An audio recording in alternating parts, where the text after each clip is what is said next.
Thank you for the kind introduction. Yes, my talk is already about foams. We heard a lot of foams today. That's why I would like to skip a little bit the motivation. You should capture foams are a very interesting material. It's a micro-heterogeneous material, and we can model it on different scales. On the macro scale, we look for the complete sample. On the meso scale, for single pores. On the micro scale, for different single struts or ligaments. Normally what you see if you test a foam, you get such a stress-strain diagram. We have a linear elastic region at the beginning, then there is a kind of plastic region, but it's not real plasticity, it's more a kind of damage because of this microstructure.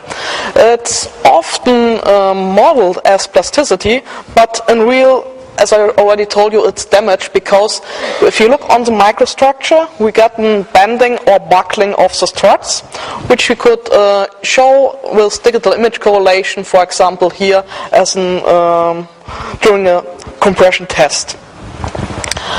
What we would like to do, or what the aim of our work is, to develop a very simple model.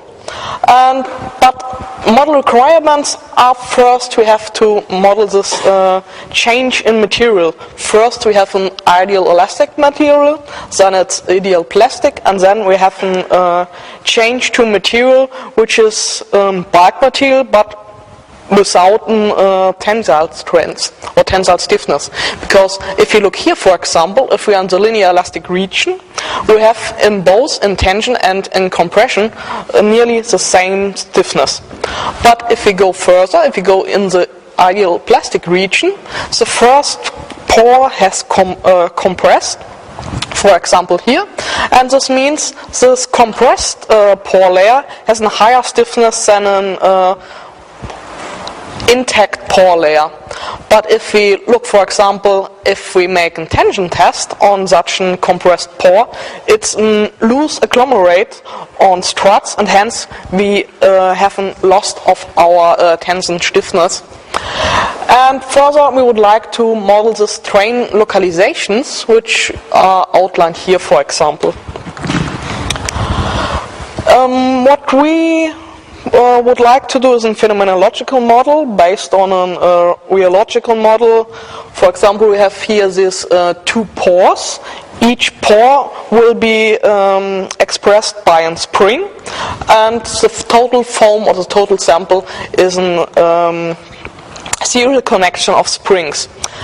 If we have no stress, we have this configuration. If we load our sample, we get equal distribution of strains. This is the case just before the yield strength of the first collapsing pore. If we are now a pore is collapsing, we get a total collapse of the first pore, which is outlined here, and by doing so we have a release in stress of the second pore, which is outlined here, and hence this state is also a stress-free state. By doing further loading, we come to here, and hence we have now a different material. It's much stiffer because this compressed pore layer has a higher stiffness. Hence, our first spring has to be replaced by a spring with a higher stiffness. And really key point is that we have an internal length. That is outlined here or here. The internal length is the length of the volume of the pore, of the air volume of the pore. This is what happens when the pore crushes, and that is what we lose when the pore crushes, and hence it will not contribute to the stress evolution. Here, if we come to the kinematics, we compare the state before the collapse and after the collapse, and here's our internal length. If we combine this, we came here, and then we divided by the length of our total sample, and from that we came to this compatibility of strains. which is also here. Before collapse, it's the sum of our single strains, and after, it's not only the sum of the single strains of the springs, there is also this internal strain of this collapsed pore, which is lost. Then for the single pores, we have a normal Hooke's law. We can mention with a minus, it's the state before the collapse, and with a plus, it's the state after the collapse. If we go further on, for the total system, before the collapse, it's only the strain is the sum of the strains of the single springs. But after the pores collapse, the sum is not the total strain, it's a strain minus this total internal length, or internal strain. Then we come to the stresses before and after the pore collapse, which could be measured, and combine it to once here, if you look here, for example, M is the number of collapsed pores. Now it goes from 0 to M, and hence you could combine it in this general form. And this is a very simplified or smooth modified Hooke's law, as you can see here. This could combine to a total stiffness, and this is our total loss of or total length. By the assumption of an equal pore stiffness and equal pore length, we go to the internal length could be calculated from the porosity and the length of our single pore, even from the microstructure itself. And hence we get this total stiffness. For here we have to make a case differentiation. In the first case, if we have compression, it's the serial connection of the springs, and it becomes stiffer if we get an increase in the number of collapsed pores. Then if we have tension, which is and the number of M is more or equal to 1, there is the total stiffness will be 0. But if the number of collapsed pores is equal to the number of total pores, we are in the densification region, and hence the Young's modulus, the modulus must be equal to the bulk modulus. And this is what I outlined before. It's only the internal strain multiplied by the number of collapsed pores, and we got this reduction term. This model was implemented in Python to show if it works. And if you look, for example, for different porosities, we are able to capture the strain fluctuations, stress fluctuations, and we are able to capture this hardening due to the increasing modulus by ongoing strain. Since we are able to capture size effects, for example, with an increasing sample size, we get a weakening in our sample, and for increasing pore sizes, there's also a weakening as it should be. That was just an assumption of our model. We would like to show if it fits real experiments. We performed quasi-static compression tests with cyclic unloading on aluminum foams. This is, for example, a 10 ppb aluminum foam, and we tried to identify our aforementioned parameter. Here is a substance stress strain diagram, and here you see, for example, the unloading path. Is outlined. It is shown with digital, or there was an observation with digital image correlation. Each orange line marks there is one collapsing pore, which was observed from the digital image correlation. Here, for example, you see the shear band or the deformation band after the first collapse. It's going on, but now there is not a horizontal shear band, it's a deformation band, it's a declination. And by going on, and from this we tried to investigate our parameter. Here, for example, this internal strain could be observed by two. First, from just calculating, we have the length of a pore, we have the length of the sample, and we have our porosity. But we could also get it by looking on the stress-strain diagram and measure the width of this collapsing pores. By doing so, we see that the calculated internal strain fits very well with the first, with the strains of the plastic collapse stress, but the further are a little bit slower, but then these are nearly constant. In blue it's the measured, and in orange it's the calculated, and the average is here in green. The calculation a little bit overestimates the real internal strains.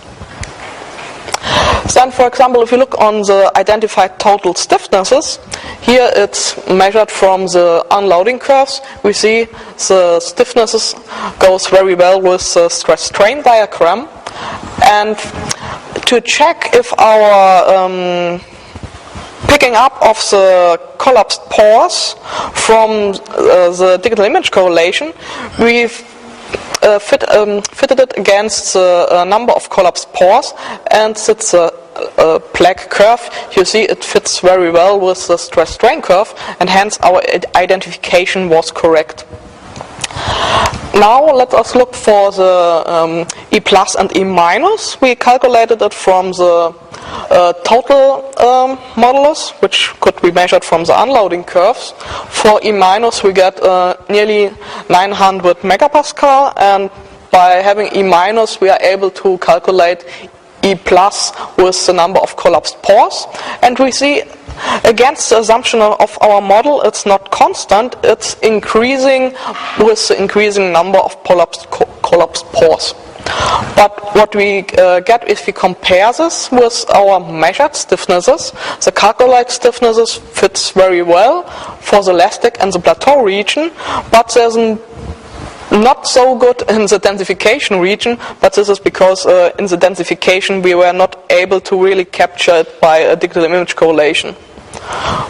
But because this is very well, the model quite good predicts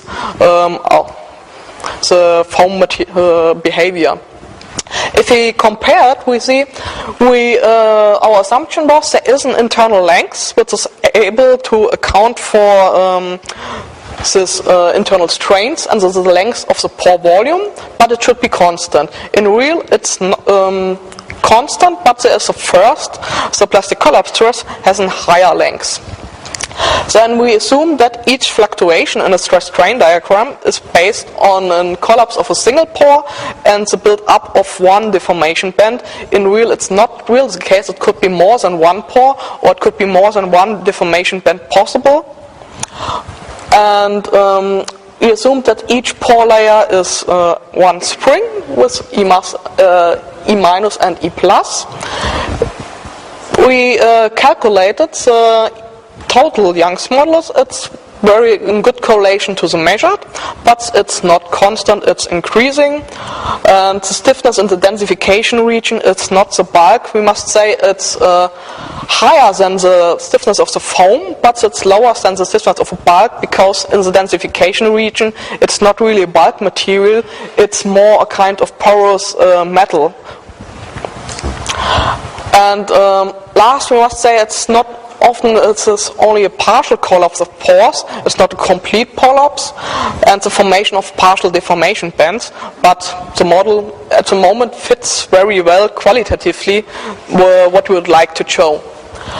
And let me conclude. I showed you a simplified microstructural model, which is a phenomenological model, but it accounts for these microstructural effects by this internal length. We are able to show hardening, size effects, and stress fluctuations. It was implemented in Python, and we did an experimental parameter observation. In the future work, what we are doing at the moment is we would like to convert this model into a finite element code by doing on the macro scale with a microscale this model as I showed you, and projection of the microstresses to the macro scale. Because we have a little bit of problems with our convergency, we checked it first for one pore with such an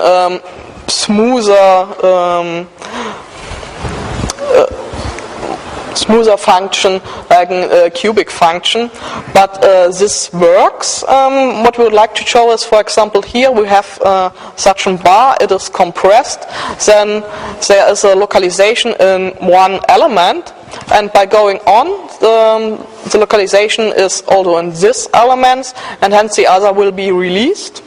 Hence going on. Now this will be released, this will be compressed, and now if we are with all elements at this region, we have the total compression of the pores. Now I thank you for your attention.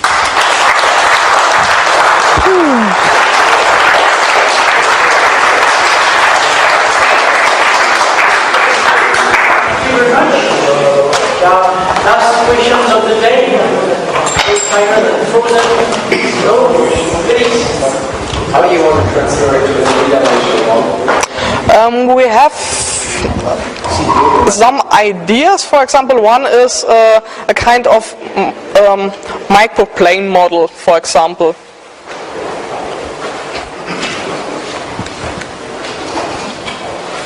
Yes? Have you considered using that model in your model? Sorry? Using springs.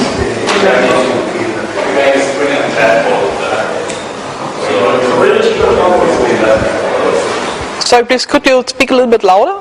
You would like to increase ashpots that you are coming to the rheology. Yes, but it's not a viscoelastic material. It's we have no rate dependency at the moment. Yes.